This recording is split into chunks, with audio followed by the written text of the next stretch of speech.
বাংলাদেশ আবহাওয়া অধিদপ্তর এক সতর্কবার্তায় জানিয়েছে, আগামী কয়েকদিন দেশ জুড়ে চলবে টানা বৃষ্টি।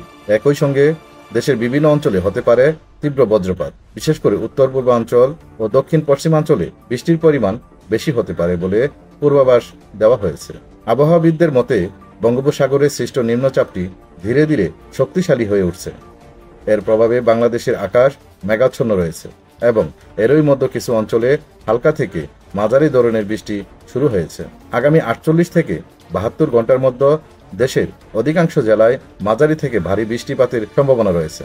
বজ্রপাতের সতর্কতা। আবহাওয়াবিদ মোহাম্মদ ফজলুর রশিদ জানান, বৃষ্টির পাশাপাশি বজ্রপাতের প্রবণতাও বাড়বে। বিশেষ করে বিকেলে ও সন্ধ্যার দিকে বজ্রপাতের ঝুঁকি বেশি থাকবে। এতে করে খোলা জায়গায় অবস্থানরত মানুষের জন্য জীবনঘাতী পরিস্থিতি সৃষ্টি হতে পারে। তিনি আরও বলেন, গ্রামের কৃষক, মাঠে কাজ করা শ্রমিক, শিশু এবং গৃহবন্দী নয় এমন ব্যক্তিদের বাড়ির বাইরে সতর্ক থাকতে হবে। বজ্রপাতের সময় খোলা মাঠ, বড় গাছ বা বিদ্যুৎ চালিত সরঞ্জাম থেকে দূরে থাকার পরামর্শ দেওয়া হচ্ছে।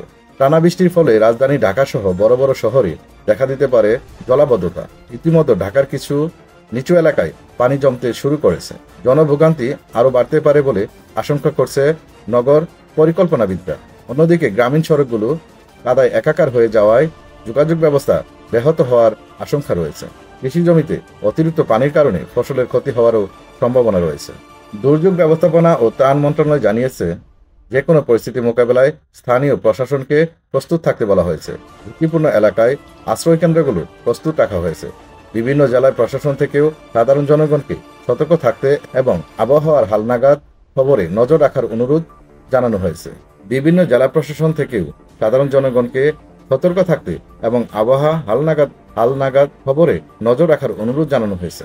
স্কুল, কলেজ কর্তৃপক্ষকেও ছাত্রছাত্রীদের নিরাপত্তা নিশ্চিত করার নির্দেশ দেওয়া হয়েছে।